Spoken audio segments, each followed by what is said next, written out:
Boa tarde, galera. Tudo bem com vocês? Inês, boa tarde, tudo bem? Tudo bem, e vocês? Como estão? Animados para uma segunda-feira? Não. Tem que estar. É a abertura da semana. Aí a gente tem que tentar.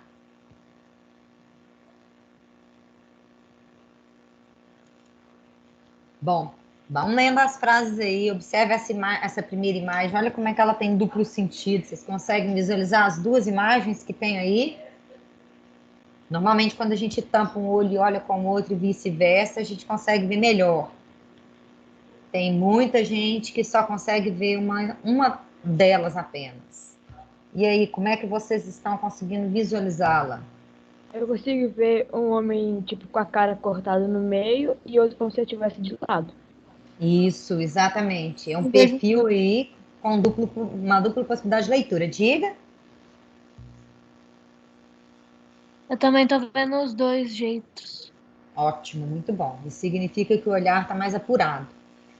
É um pouco de ilusão de ótica que tem nessa imagem.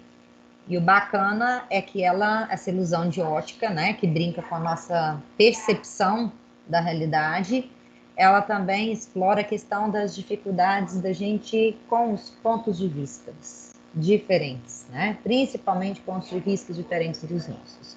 O pessoal está chegando aí, à medida que estiverem chegando, vão lendo as frases que vocês estão visualizando aí na tela. Ambas vão falar um pouquinho de respeito, de preconceito também, né? Que é todos nós temos preconceito. Eu compartilhei há poucos dias acho que eu pus ela no status do WhatsApp hoje. Ela é curtinha, ela é do Voltaire e ela diz o seguinte, quer ver? Bem objetiva. Preconceito é a opinião sem conhecimento. Então, dar uma opinião sobre um determinado assunto, mas diante da nossa relação de conhecimento, do nosso saber ser raso, a gente acaba adotando, assumindo posturas preconceituosas. Então, eu acho que a dificuldade do preconceito está em justamente visualizar que o ponto de vista do outro é diferente, né? E aceitar que é na diferença que a gente cresce. Então, primeiro, observe a duplicidade de sentido da primeira imagem, né? Que nós temos o rosto do negro pegando a face, né? De frente para a gente, mas essa face partida, ou ele está de perfil, né? De lado, digamos assim. Então, é uma duplicidade de leitura. E a seguinte frase para a gente refletir: respeite o ponto de vista das pessoas. Às vezes estamos vendo a mesma coisa, porém de formas diferentes. Observe bem a outra, como é que uma contribui com a outra e como que o experimento social que eu vou mostrar para vocês, que eu acredito que vocês já devem ter visto, se tornou, acho que, propaganda, virou aí uma série de questões, né, exploradas aí. Não sei se até grupos do Integral, lá no Integral Discute, usaram o que eu vou mostrar para vocês em seguida. Mas olha lá, você tem todo o direito de ter uma opinião diferente da minha. O que você não tem é o direito de denegrir a minha imagem por eu ter uma opinião diferente da sua. Pensar diferente não nos torna inimigos. Respeito e bom senso cabem em qualquer lugar. Mas não é fácil quando um preconceito está ali arraigado dentro da pessoa. A pessoa às vezes julga e condena o outro sem que o outro tenha sequer possibilidade de defesa. Então, tem uma bagagem aí. Aqui na segunda frase aparece uma palavra que ela, linguisticamente, carrega bastante preconceito, o chamado preconceito linguístico. Alguém aqui já ouviu falar no preconceito linguístico?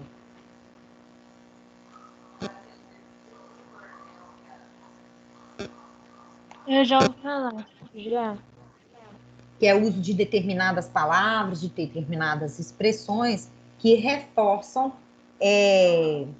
valores preconceituosos ou posturas preconceituosas, né? Que pode Diferentes ser, sotaques também. sim, pode ser questão racial, como a que está aqui, pode ser sexista, pode ser, sei lá, né, abordando situações vexatórias, que às vezes a gente pega pesado para humilhar o outro, então é muito sério, tá? Muito mais do que a gente pensa. E a nossa sociedade, muitas dessas palavras, elas foram incorporadas ao nosso vocabulário, ganhando outras dimensões, e a gente às vezes usa sem conhecer o verdadeiro significado delas. Nessa segunda frase, aparece a palavra que está aqui, ó, denegrir a minha imagem. Então, eu até pus aqui no dicionário no celular para poder comentar com vocês e a gente fazer um apanhado geral. Denegrir é verbo transitivo direto e verbo pronominal. Significa obscurecer, obscurecer-se, fazer ficar mais negro ou escuro. Reduzir a transparência de manchar-se, denegrir, manchar a reputação ou difamar. Ela denegriu-se com rumor. Certos comportamentos denegriram sua imagem. Eu não sei se vocês percebem, pelo primeiro significado, já dá para a gente observar como que a palavra foi construída a partir de um pilar preconceituoso. O que era o denegrir? Era tornar mais negro, como está falando aqui ó, no primeiro. Fazer ficar mais negro. Então, ser negro era tão ruim que era preciso embranquecer os descendentes. Se isso não acontecia, era uma espécie de denegrir a imagem que estava se formando ou a pessoa que estava chegando. Então, olha como que é pesada a significação dessa palavra, né? Hoje, é claro que ela ganhou as outras conotações, que é reduzir a transparência, que é falar mal, que é depreciar, tem outros papéis. Mas a origem dessa palavra, denegrir, é uma origem bastante preconceituosa. E não é a única, tá? Porque existe aí um preconceito velado que a gente acaba arrastando, né, por onde a gente vai, e às vezes a gente fala sem perceber que a gente está sendo preconceituoso. Preconceito todos nós temos, mas a gente pode combatê-los, a gente pode trabalhar mais o respeito com a gente, com o outro, com o entorno, e a partir disso vencer essas barreiras, né? Isso não é fácil, mas é possível.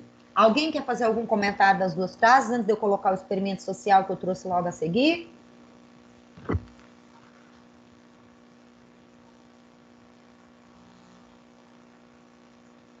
Querem acrescentar algo, gente? Eu posso dar sequência?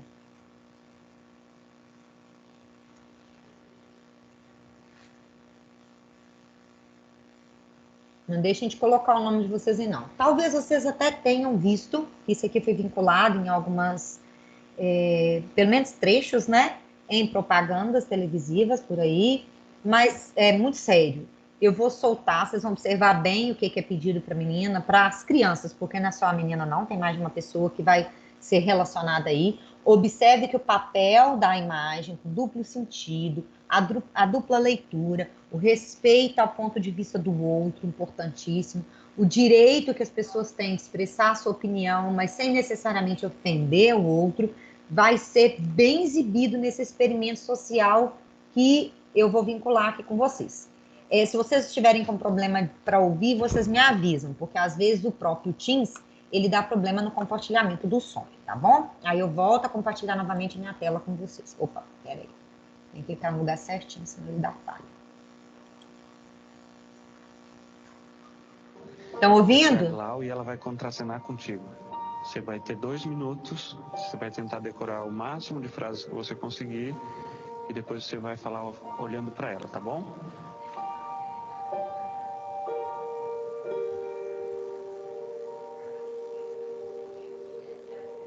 Agora você vai falar algumas frases olhando para ela, tá bom? Quando você quiser. Eu não gosto da sua cor. Eu não gosto de gente da sua cor. Seu cabelo é horrível. Teu cabelo parece uma esponja. Eu não consigo. Você vai dizer isso olhando para ela, tá bom? Eu não consigo. É uma cena.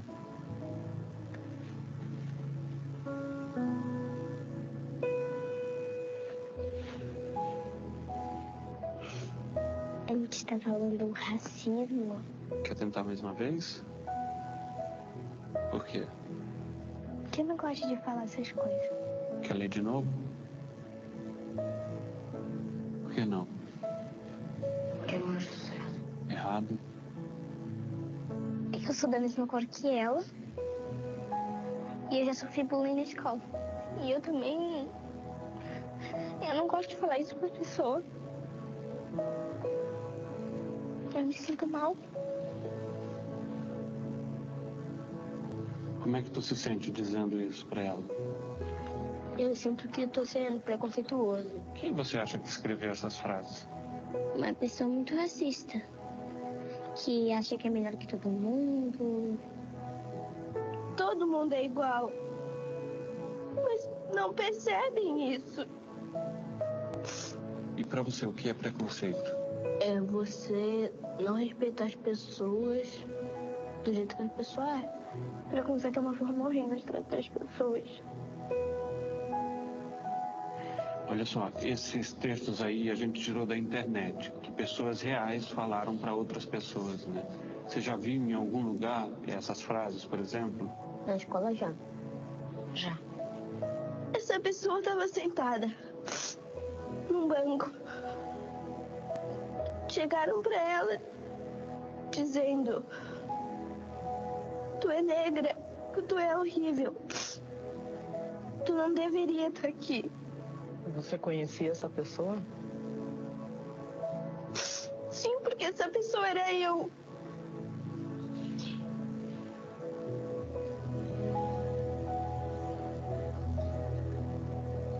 Você acha que seria mais fácil ler esse texto para mim, por exemplo, que sou branco? Não, Não seria mais fácil? não. Porque todos nós somos iguais.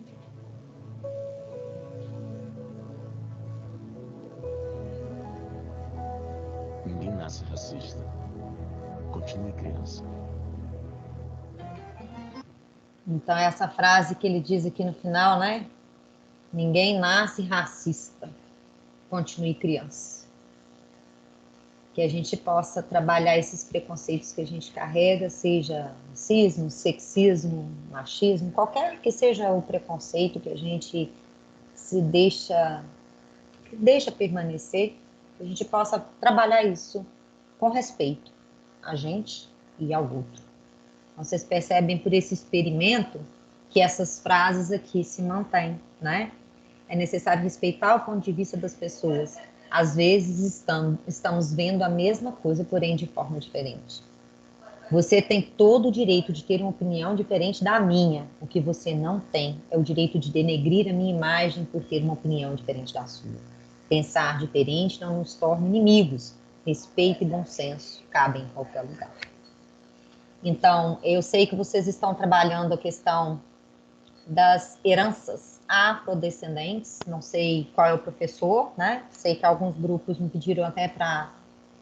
um grupo, na verdade, me pediu para fazer um pequeno vídeo falando sobre, isso já foi feito, e eu tenho visto, né, pelo Instagram, de grupos dos alunos do F3, postagens falando dessa questão da herança africana, na culinária, na cultura, nas abordagens.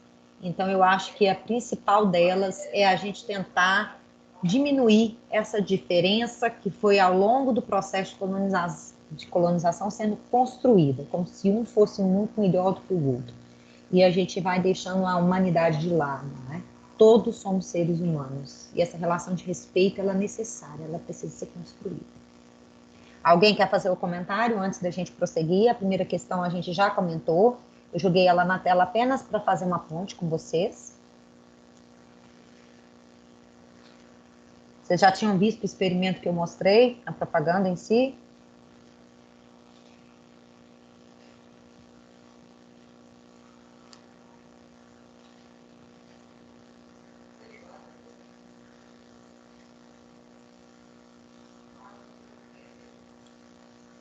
Hein, galera? Vocês já tinham visto? Vocês já conheciam? Não. Não? Não tinha visto. Eu já tinha visto.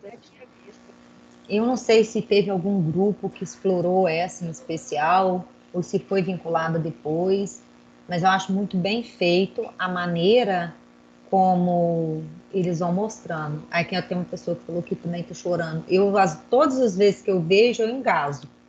Então, olha que eu já vi isso aqui não sei quantas vezes para preparar a aula de vocês. Eu fiz também Todas as vezes engasgo, porque a gente se coloca no lugar dessas pessoas, quem consegue trabalhar essa empatia consigo mesmo, e a gente percebe a dor do outro, e é muito sofrido.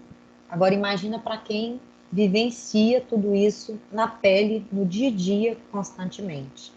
Há pouco tempo, eu tenho uma menina que faz uma faxina para mim aqui uma vez por mês.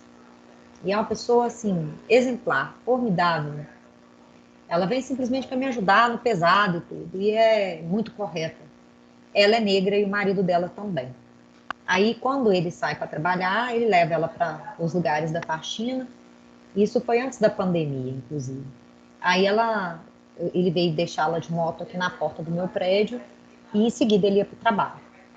Quando ela foi descer, do outro lado da rua, bem no rumo do meu prédio, estava saindo um carro, que era inclusive da vizinha de frente do meu apartamento aqui. Mora no mesmo prédio que eu. E a maneira como um olhou para a outra esconder a bolsa. Aí diz ela que ela falou assim: eu não dei conta. Naquele dia ela entrou aqui em casa chorando. Eu tive que acalmar ela primeiro para depois a gente conseguir conversar, porque ela não conseguia nem me contar o que estava acontecendo. Ela falou assim: olha, eu não sou bandido, não, nem eu, nem meu marido, nós só estamos indo trabalhar. Eu só estou indo trabalhar para ganhar o pão de cada dia como vocês. Vocês estão me julgando pela minha cor. É muito duro, porque a gente às vezes acha que isso não acontece na realidade. E infelizmente acontece, gente. Às vezes com pessoas muito próximas, com pessoas que não precisavam passar por aquilo, né? Eu acho muito forte esse experimento que eu trouxe para vocês. Eu não sei como é que está sendo colocada a ideia da abordagem de vocês, mas infelizmente a herança que a gente carrega da colonização não é só uma herança positiva, né? Principalmente quem tem o tom da pele, eu acho belíssimo por sinal, eles acabam sofrendo uma base de preconceito maior do que às vezes a gente conseguiria carregar. É muito sério. Eu acho que a gente precisa trabalhar isso com a gente o tempo todo, certo?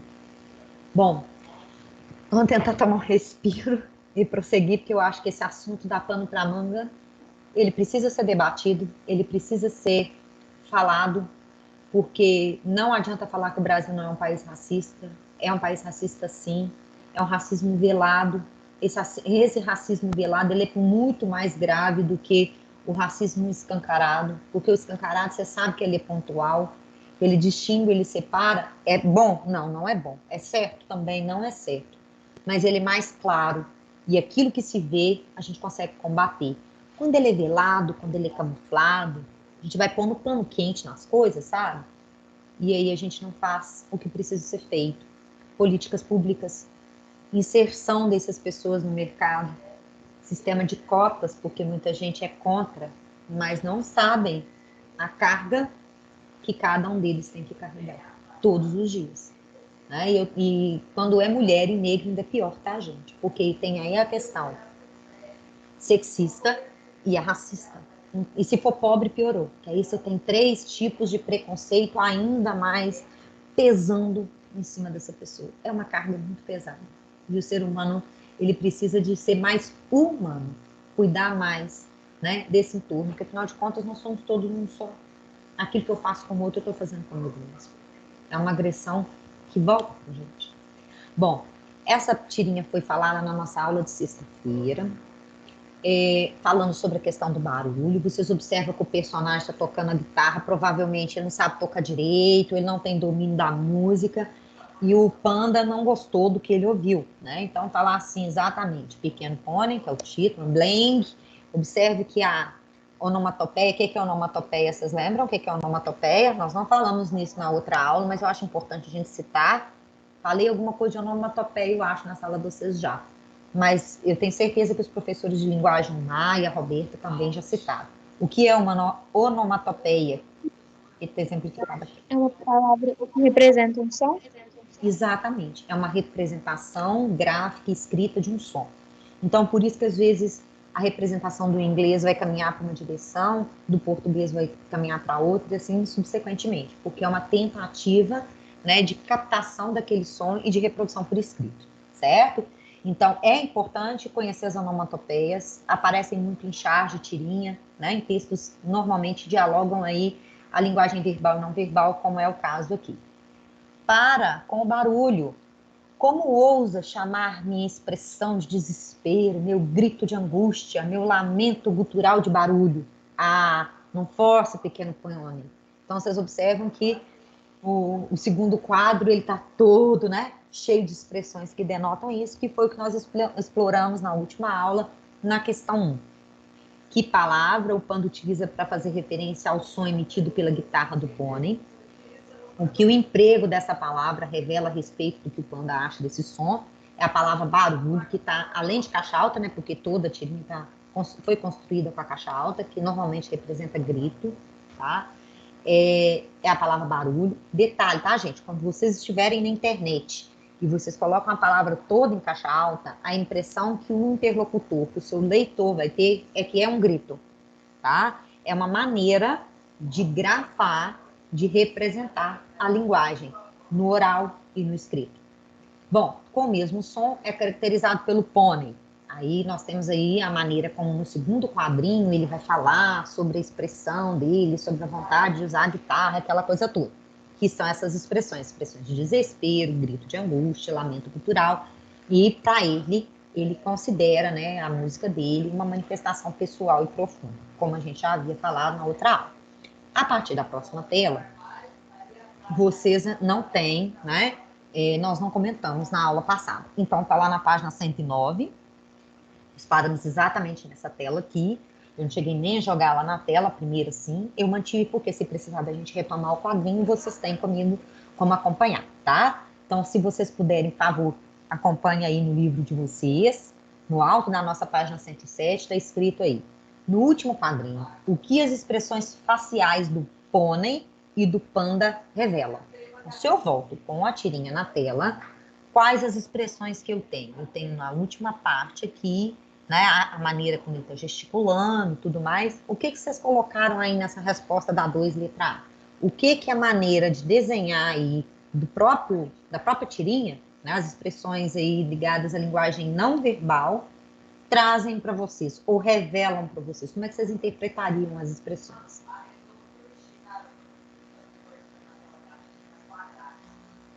Neide, eu coloquei assim: as expressões sociais nos fazem perceber que eles parecem não estarem se entendendo, pois enquanto um está satisfeito com uma coisa, o outro não. Exatamente. O gestual, né, a mão também, eu acho que não é só a expressão facial, mas o posicionamento do corpo é igual no teatro, o corpo fala. Eu preciso usar as expressões corporais para poder mostrar para o meu público o que está sendo transmitido, o que está sendo sentido. Então, exatamente.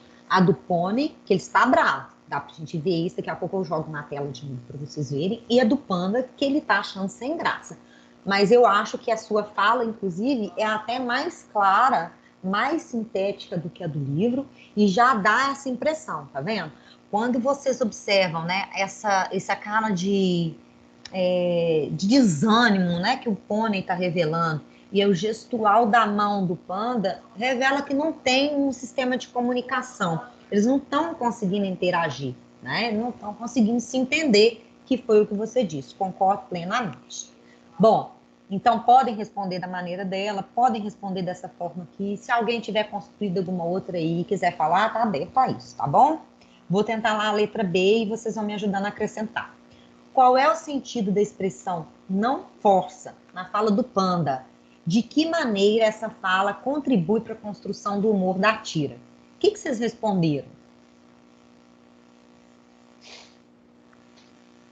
Eu não sei se está certo. Eu coloquei que essa expressão quer dizer que o pônei está exagerando, que não há necessidade disso tudo. Essa fala contribui com o humor, pois causa uma espécie de quebra na realidade do pônei. Sim, ótimo, é exatamente. Ou seja, ele queria, na verdade, talvez um aplauso, talvez um elogio, e talvez a música fosse ruim mesmo. Quantas vezes a pessoa está aprendendo a tocar? Aquele que está aprendendo, ele vai errar determinadas notas, ele não vai fazer o acompanhamento da música como um todo. Então, tem que ter paciência, né, com a questão da aprendizagem como um todo. Então, faz todo sentido. A expressão não força, devia estar entre aspas, tá, gente? Vocês, por favor, colocam para mim ali entre aspas. A expressão não força tem o sentido de não exagera, como você mesmo mencionou, não extrapola, né? Extrapolar é o mesmo que exagerar. Ela contribui para a construção do humor na tira porque evidencia uma fala mais dramática do Pônei. Como você disse, a quebra da expectativa faz todo sentido ali. Ele está dramatizando. O segundo quadrinho da tira, ele é todo exagerado, certo? Bom, releia essa fala do Pônei no segundo quadrinho. Como ousa chamar minha expressão de desespero, meu grito de angústia, meu lamento gutural de barulho? Observe aí que vocês têm 2 pontos de interrogação, 2 pontos de exclamação. Isso é muito comum quando eles querem, na linguagem escrita, traduzir uma emoção, tá? A quais palavras se referem as expressões de desespero, de angústia e gutural? E qual é a classificação sintática dessas expressões? E aí, o que vocês me dizem?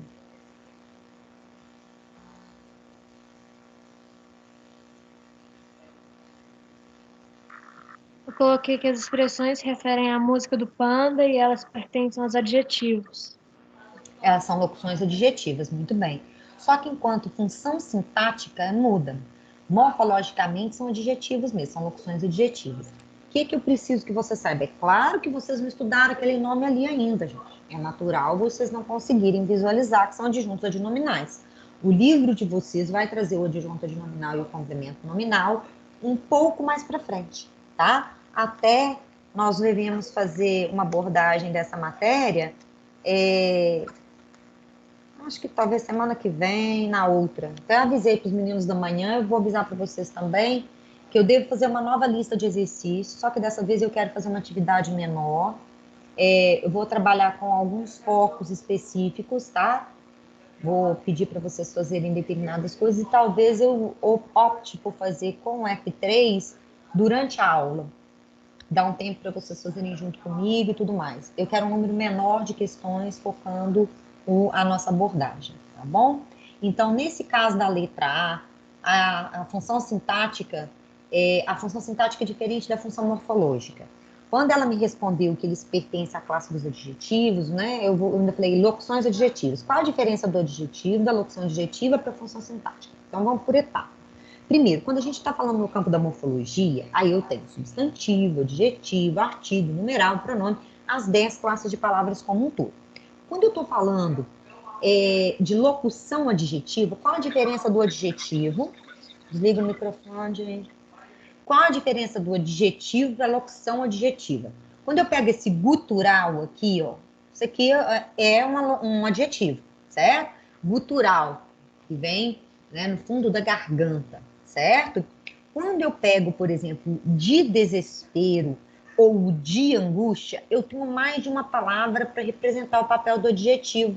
Um grito desesperado, um grito angustiante, eu poderia transformar o de desespero, o de angústia, num adjetivo.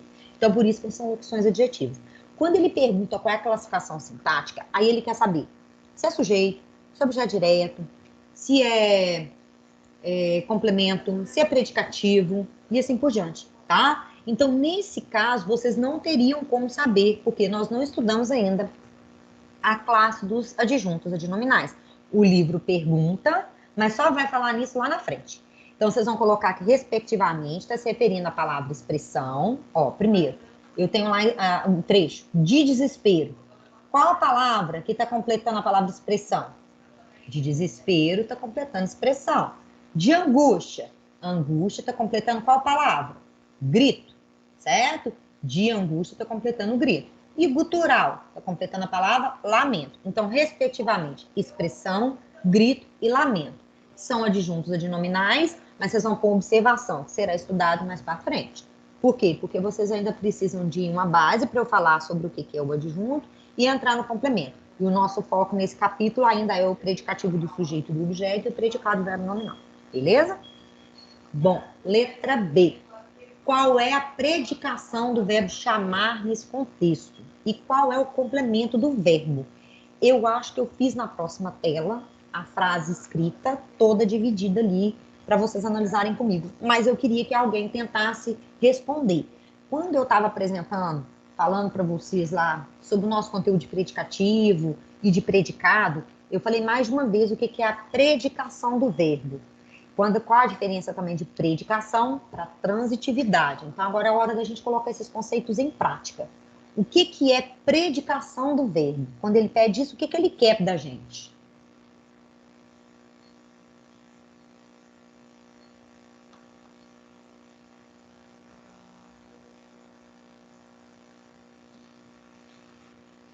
Conseguiram fazer não, gente? O que é a predicação do verbo chamar?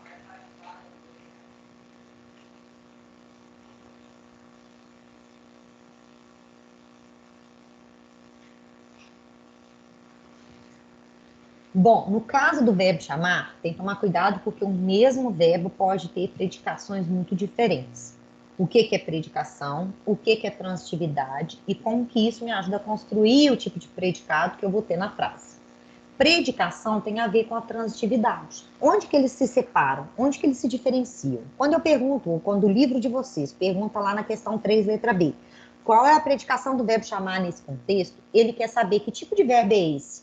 É um verbo de ligação? É um verbo transitivo direto? É um verbo intransitivo? É um verbo bitransitivo? Então, você vai ter que ir lá no contexto onde ele está, que está aqui, ó, um pouquinho antes. Como ousa chamar minha expressão de desespero, meu grito de angústia, meu lamento gutural de barulho, certo? Então, nesse caso, chamar o quê? Minha expressão de desespero e assim subsequentemente. Então, esse bloco que está aqui, minha expressão de desespero, está completando o verbo chamar. Tem preposição? Não. Então, qual é a predicação do meu verbo chamar? VTD. E qual é o complemento do meu verbo? Minha expressão de desespero. Núcleo, palavra, expressão. Então, é exatamente o que está dizendo ali, tá? Ali ele colocou todo o bloco. Minha expressão de desespero, meu grito de angústia, meu lamento gutural. Por quê? Porque nós temos um objeto direto longo. Não significa que eu tenha 3 objetos diretos, tá? Tentem colocar no caderno de vocês, talvez escrevendo a frase e fazendo a divisão em caixotes, como eu faço com vocês na sala. Eu fiz na outra tela e vocês vão acompanhar comigo, tá? Para vocês poderem entender. Eu acho mais fácil quando a gente parte da base, vai marcando com cores diferentes, destacando os termos, porque vocês visualizam o que é. Não fica vago, tá? Eu vou jogar a resposta da letra C e na tela seguinte eu faço a análise toda da frase com vocês aí junto. Qual é a classificação morfológica da palavra barulho? Quando perguntar a classificação morfológica, o que ele quer saber? A que classe de palavras pertence a palavra barulho? E aí, o que vocês me dizem?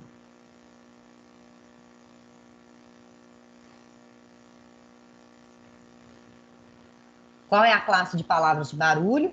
E na tira, a que ela se refere? O que vocês responderam na atividade para mim?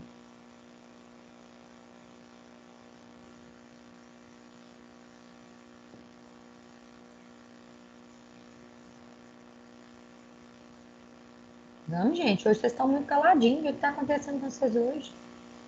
Só porque é segunda-feira?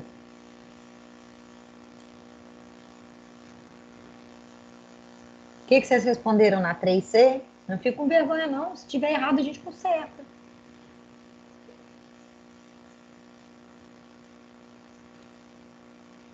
Neide, eu coloquei que é barulho, é o predicativo do objeto e ele se refere ao som feito pela guitarra do pônei. Isso. Agora você trocou, tá vendo? E foi você que tinha falado da letra A para mim, não foi? Você está trocando classificação sintática com classificação morfológica. Toma cuidado para você não errar isso quando estiver fazendo uma questão fechada, tá? Na aberta fica fácil da gente comentar. Quando a gente está falando de função sintática, seria mesmo a função sintática de barulho aqui, realmente o predicativo do objeto. Que bom que você viu. Mas morfologicamente, barulho sozinho é um substantivo, junto com o de ele é locução adjetiva. Então, vamos lá. Nesse caso, ele é substantivo, porque está destacado só barulho. Se eu estiver analisando de barulho, eu teria locução adjetiva. Olha que armadilha, tá? Refere-se ao objeto direto, minha expressão de desespero, portanto, deveria até estar colocado ali, é um predicativo do objeto.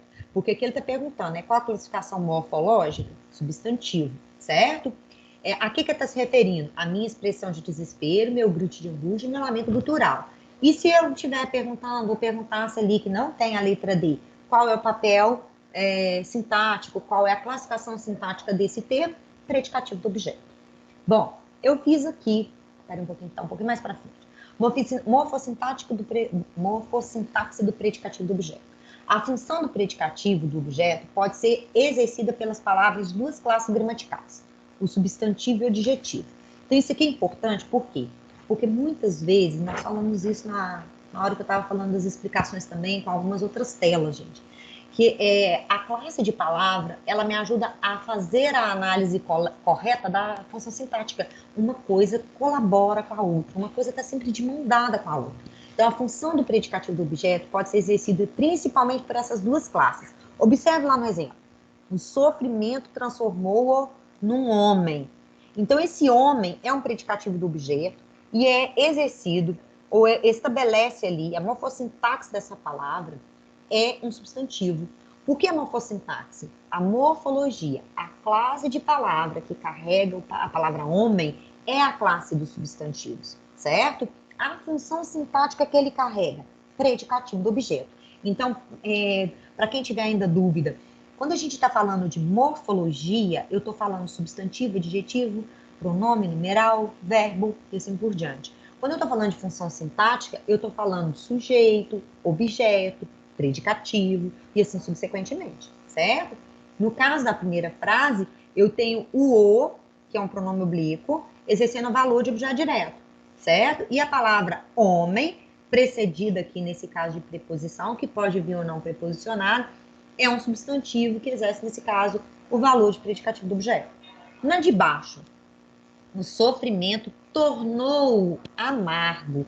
Note que a palavra amargo pertence a uma outra classe de palavra, tem uma outra morfossintaxe, certo? Tem a mesma função sintática, mas não tem a mesma classe de palavras.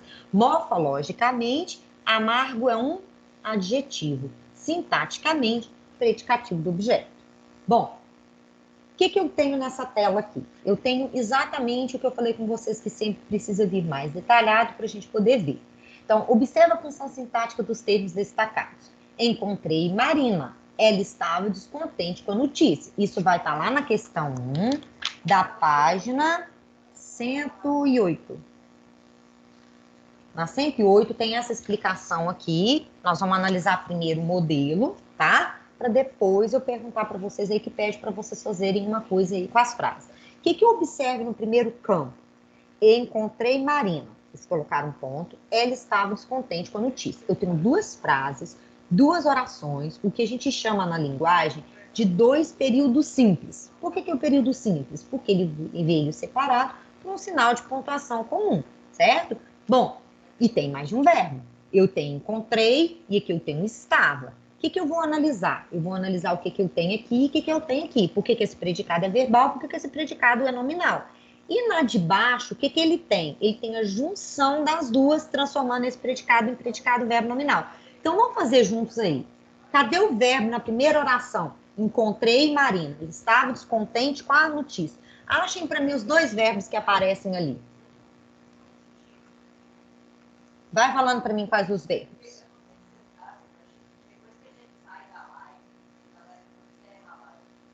Cadê, gente? Encontrei e estava. Isso, no primeiro eu tenho encontrei e estava. E no de baixo eu tenho apenas encontrei com o verbo. Então, vamos lá. Se a gente destacar, eu tenho encontrei, eu tenho estava e o outro encontrei. Beleza. A partir desse verbo, eu consigo fazer toda a análise, né? Eu consigo analisar, perceber e classificar todas as funções sintáticas. Não adianta simplesmente eu analisar o esquema pronto sem eu detalhá-lo. Então, observe, quem é o sujeito do verbo encontrei na primeira frase?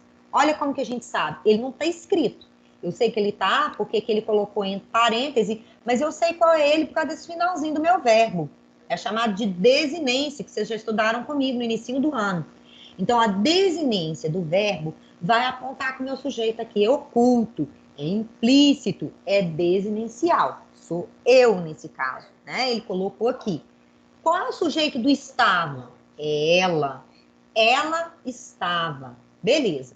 O que eu tenho subsequentemente? Eu tenho no encontrei um verbo que se classifica ou que pode ter como classificação da sua predicação um verbo transitivo direto. Se eu perguntasse qual a predicação do verbo encontrei na primeira frase? VTD. Eu estou perguntando que tipo de verbo é esse. Qual que é a predicação do verbo estava? Você sabe me dizer? Verbo de ligação. Muito bem, verbo de ligação. Ele vai indicar ali o estado, né, que ela estava. Então, ali eu até coloquei que a Marina é um objeto direto, marquei dentro do caixote. Para vocês observarem que encontrei é um verbo significativo, um verbo de ação, por isso que o predicado é verbal. No de cá, como ela mesma observou, é um verbo de ligação. O verbo de ligação, ele não é a parte mais importante do meu predicado, né? A parte mais importante do predicado nominal é sempre o quê? Um nome, por isso que é nominal, né? Então, o verbo de ligação só faz a ponte entre o meu sujeito e o meu predicativo do sujeito, que é o quê? Uma classificação, uma característica, uma especificação que se atribui ao sujeito, que nesse caso é ela. Então, descontente é o predicativo do sujeito, está marcado aqui, e o meu predicado é nominal. Qual que é o núcleo do meu predicado na primeira frase? Quem sabe me contar?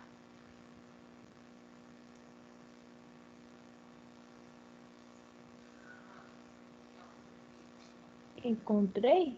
Encontrei, por isso que é um predicado verbal. E qual que é o núcleo do meu predicado na segunda frase? Ela estava descontente com a notícia. Ela.